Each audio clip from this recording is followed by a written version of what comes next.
What were the overall conditions in general in South Africa at the time when you began writing your poetry? I think that is a very important question, because it is a question which presently is being dealt with through life and death. As we're seated here, our people are locked in a struggle for freedom in our country, and it is this. I mean, in the past 2 years, you and I know, we've seen some of our noble fighters being destroyed in the streets of our country. Now, I would like to put the question that you put to me in the context of this, so that we must understand that when we talk about oppression and when we talk about exploitation, these are not abstract issues. These are issues which affect people on a daily basis. Now, how did I come to write? To start with, I was born in Sophiatown. I grew up in Alexandra. Those two townships, there was nothing, absolutely nothing, that was in those townships which would have encouraged anyone to write, anyone to read, anyone to go to school. They were built with the idea that the people who are going to be there are slaves.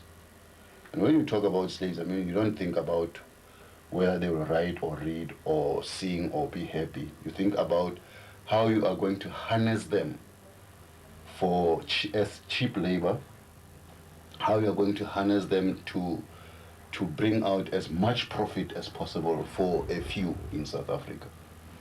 So one started writing against odds like that, And this is what I say, that, what is happening today, lots of blood is being spilled in our country precisely because of this.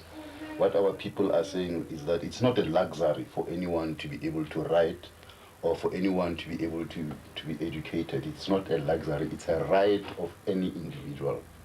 Even before we started writing English poetry, that is poetry written in the English language in South Africa, our people had already started writing poetry in the different languages. Some of it taken directly from oral literature, some composed according to the different occasions, as I said, whether weddings, births, deaths, etc., or in occasions where kings or headmen in the villages were being praised. And later on, when there was a direct confrontation between our people and the Europeans when they settled in our country, poetry began to address itself to the issues that arose out of that. Because what we have to understand is that when this happened, it happened already as a point of conflict. And our people began to articulate this conflict through poetry. Some of the poems were written in the other languages, Zulu, Sotho, Tsonga, and other languages. But later on, people like Mkai, the earliest poets in our country, began to write in English. People like Romo, people like Sol Plaatje, The way poetry was taught in schools when we were going to school was completely wrong. There are elements which poets have used to distinguish what they were writing as poetry from, say, what other people write, which is prose. And perhaps that this needs to be studied. But if it is studied at the expense of the content of the poem, where you begin to just study rhyme, rhythm, what is all these things, alliteration and things like that, at the expense of the content of the poem, then there is a serious omission in terms of what poetry is about. I remember that when I started writing, I became extremely rebellious to things like that, whether my poetry is going to rhyme or have rhythm or alliteration, or is going to be all these things that they say about poetry. Very important things.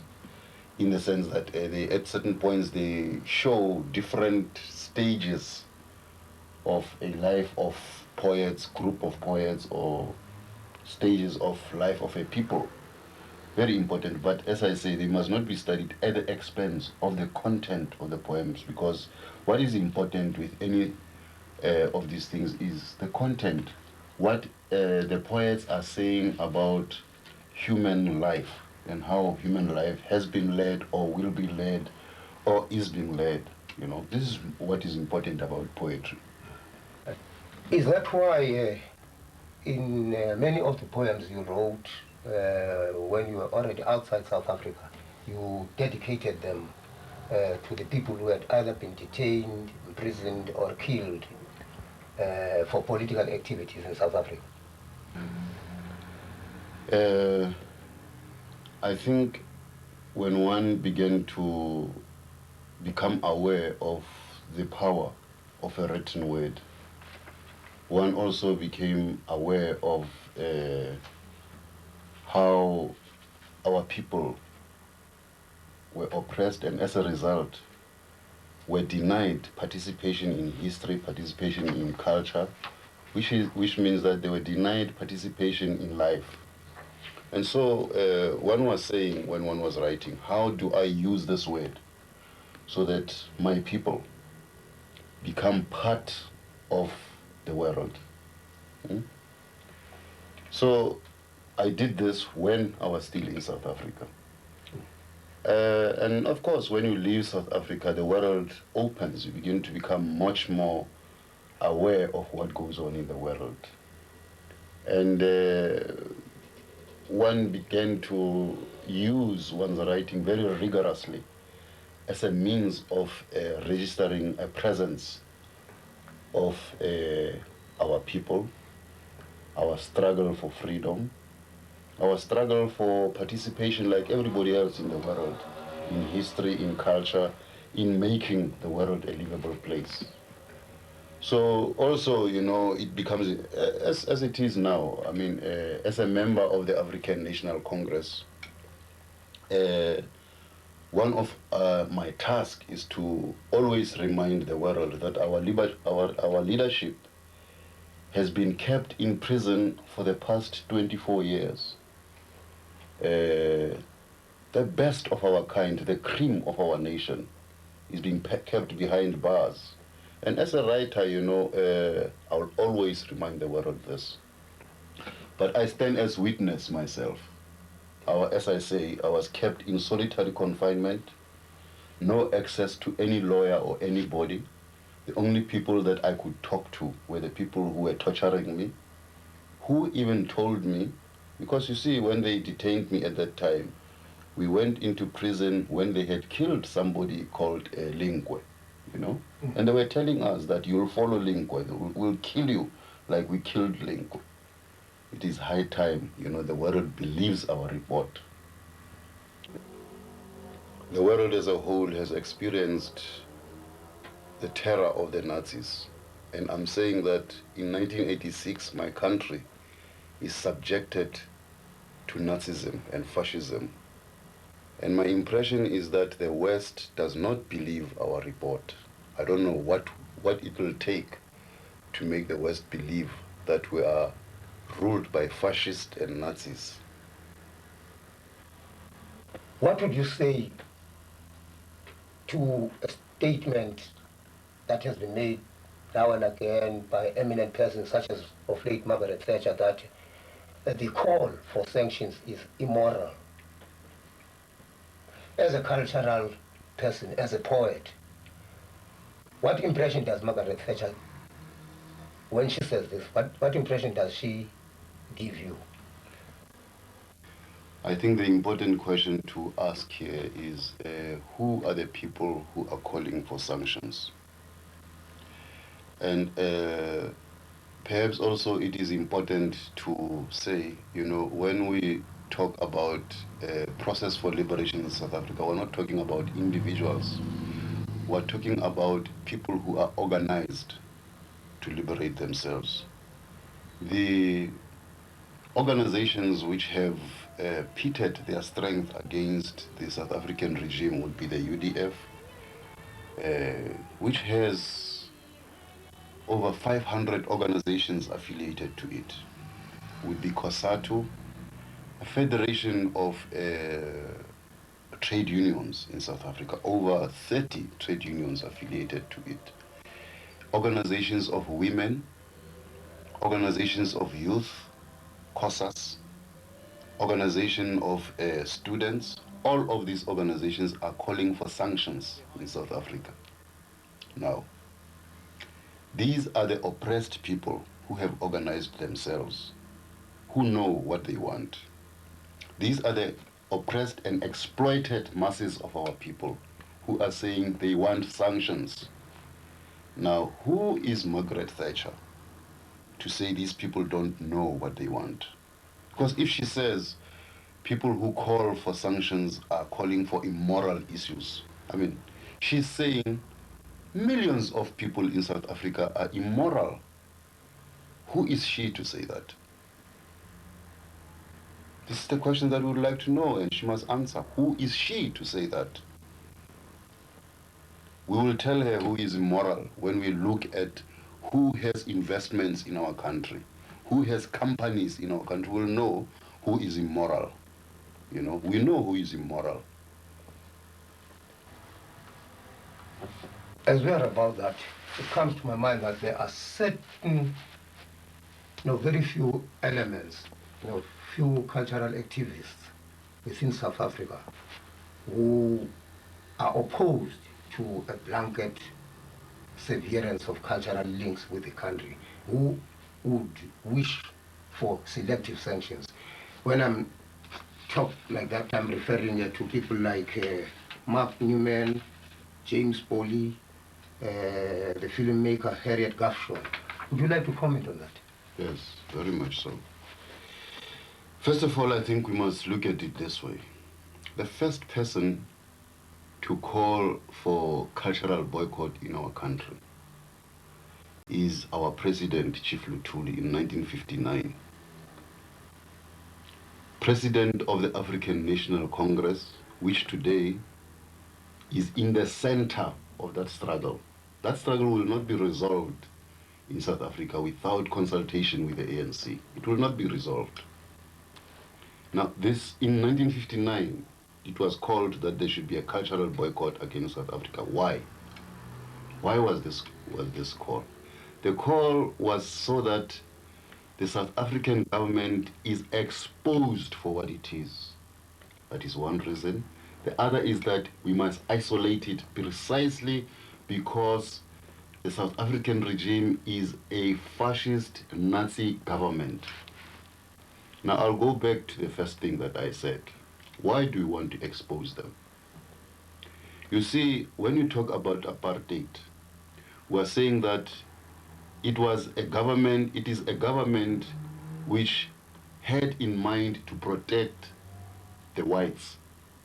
It had in mind to make the whites dominate everybody else in that country. It had in mind to give privileges to the whites only in that country.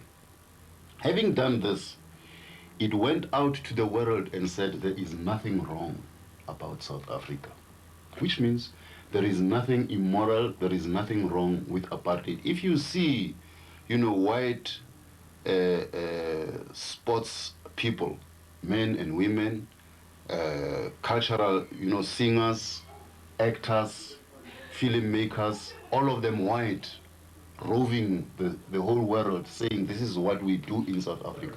Of course, what you will see is people who, first of all, have a vote, people who know nothing about hunger, people who know nothing about oppression, people who know nothing about exploitation. In the meantime, 75% of the people have nothing.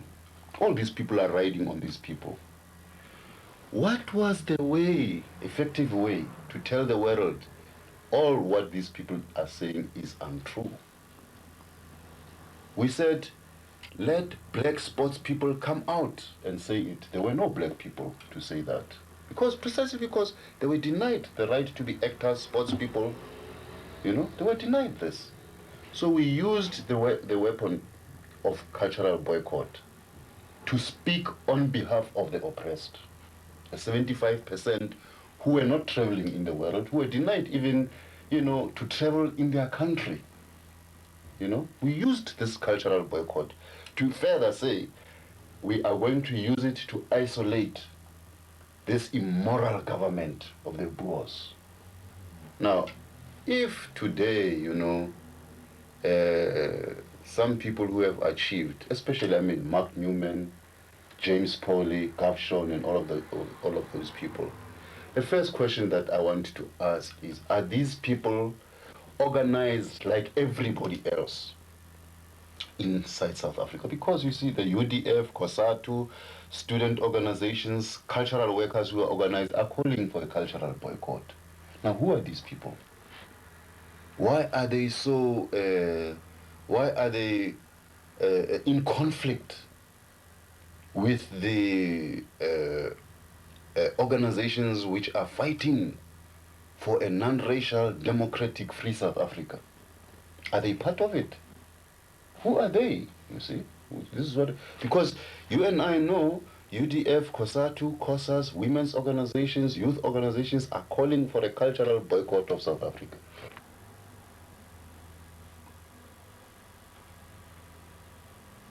What is exactly the policy of the ANC on culture in a future non-racial democratic South Africa? Well, you know, I can't say this is the policy, because in the end, really, the policy of the ANC will be what the people of South Africa want. But we can be guided as to what it will be. First of all, you have read the clause of the doors of education and culture shall be opened to all. Also, we are saying that we're going to have a non-racial South Africa. We're also saying that it will be a democratic South Africa. We're also saying that it will be a free South Africa. Culture will be guided by all these principles that I have articulated. The other thing is that we have to be aware that in South Africa there are different languages, different races. We are going to ensure that all these people, as a people, can articulate their lives. And the only way to do this is, first of all, they must have a free country to do so.